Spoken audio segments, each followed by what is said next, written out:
Ralph and Charlie balik bahay ni Kuya.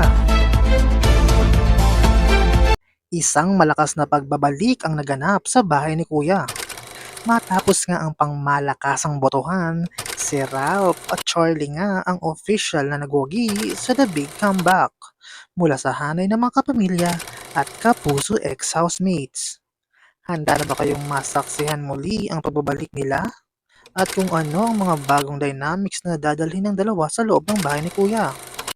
Kayo, agree ba kayo na sila Ralph at Charlie ang muling magka-comeback sa bahay ni Kuya?